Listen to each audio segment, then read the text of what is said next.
Olá pessoal, tudo bem? Meu nome é Marcos Emiliano Sena e esse vídeo ele se destina principal, mas não exclusivamente, né? Porque eu estou postando na rede e todos, né, logicamente, poderão assistir. Mas ele se destina principalmente aos meus alunos de Direito Constitucional 1 da FAD-Vale.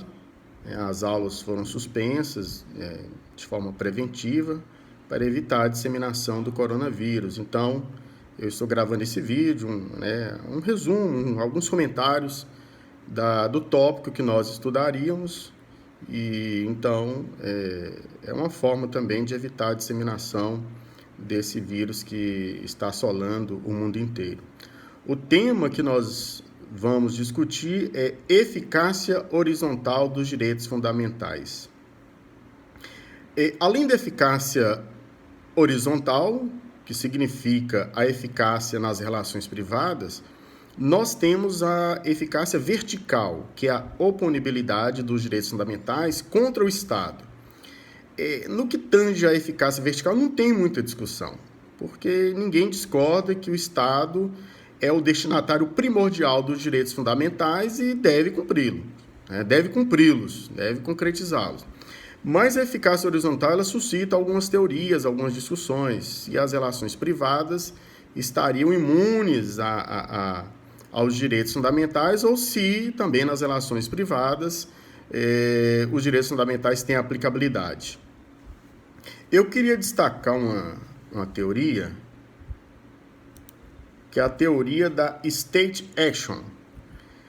É uma teoria que vigora no direito americano e que nega a eficácia dos direitos fundamentais nas relações privadas. Então, nós temos essa teoria que nega. E, por essa teoria, os direitos fundamentais seriam oponíveis apenas contra o Estado. Só o Estado teria o dever de acatar ou de se submeter, de cumprir os direitos fundamentais previstos na Constituição.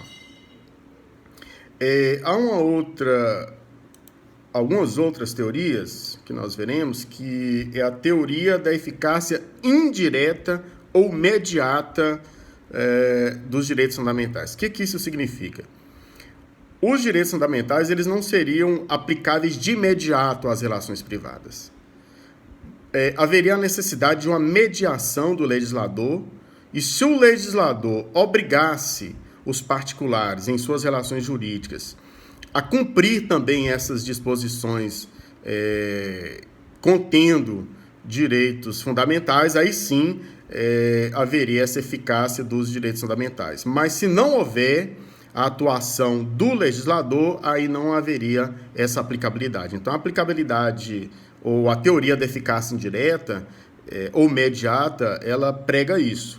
O Estado tem, por meio do legislador, precisa determinar que nas relações privadas sejam observados os direitos fundamentais. Do contrário, não haverá essa oponibilidade dos direitos fundamentais nas relações privadas. Uma outra teoria, que é a teoria da eficácia direta ou imediata dos direitos fundamentais. Aí é diferente. Os direitos fundamentais já teriam uma aplicação direta nas relações privadas, sem necessidade de uma mediação ou intermediação do legislador no sentido de obrigar. Ou seja, o direito fundamental previsto na Constituição já obriga de forma direta e imediata o particular no que diz respeito à observância dos seus preceitos. Tem uma outra eficácia também, que nós chamamos de eficácia irradiante dos direitos fundamentais, que dizem respeito às consequências da dimensão objetiva dos direitos fundamentais. O legislativo, ao elaborar a lei, a administração, no ato de governar, e o judiciário, ao resolver os conflitos, devem observar os direitos fundamentais, buscando diretamente da Constituição, a eficácia desses direitos.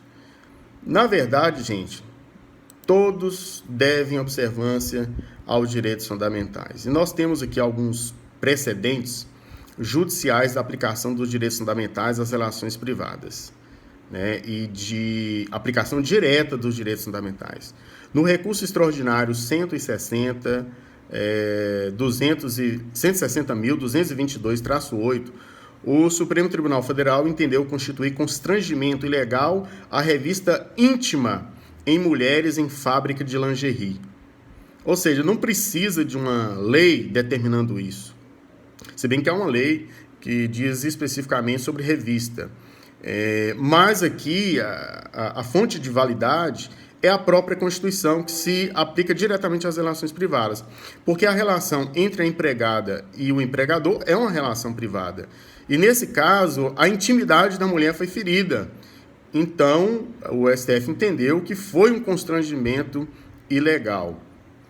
Outro recurso foi o recurso extraordinário 201.819, a exclusão de membro de sociedade sem a possibilidade de sua defesa, configurou violação do devido processo legal e do direito de ampla defesa, né? Foi relatoria do ministro Gilmar Mendes. Aí você pode pensar, mas eu integro uma sociedade privada, eu faço parte de uma associação e eles podem me expulsar a qualquer tempo.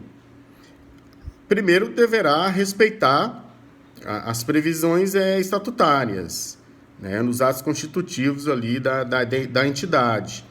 E deverá ser oportunizado a cada pessoa o direito de defesa, que é um direito constitucional, né? Então, e o devido processo legal. Imagine, você é aluno de uma faculdade privada.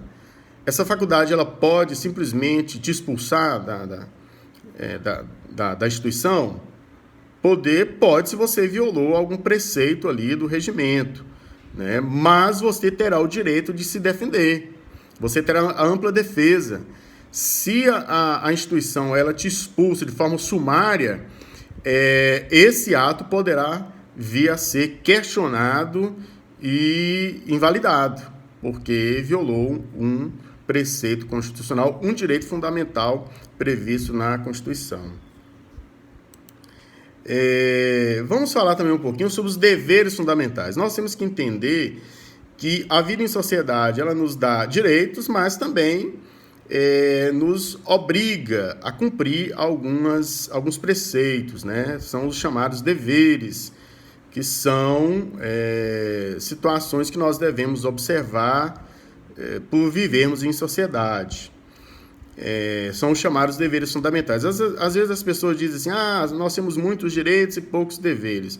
Na verdade, não é bem assim. A cada direito que você usufrui, ou que você goza, que você tem, corresponde a um dever de respeitar esse mesmo direito quando ele for usufruído por outra pessoa, né? E além disso, né, são os dois lados da moeda. Nós temos alguns deveres fundamentais. Por exemplo, dever de efetivação dos direitos fundamentais. Aí já seria um dever do Estado. O Estado ele tem que atuar positivamente para efetivar os direitos fundamentais. Os direitos fundamentais não podem cair no vazio. Direitos específicos do Estado diante dos indivíduos. Exemplo, é o dever do Estado de indenizar o condenado por erro judiciário.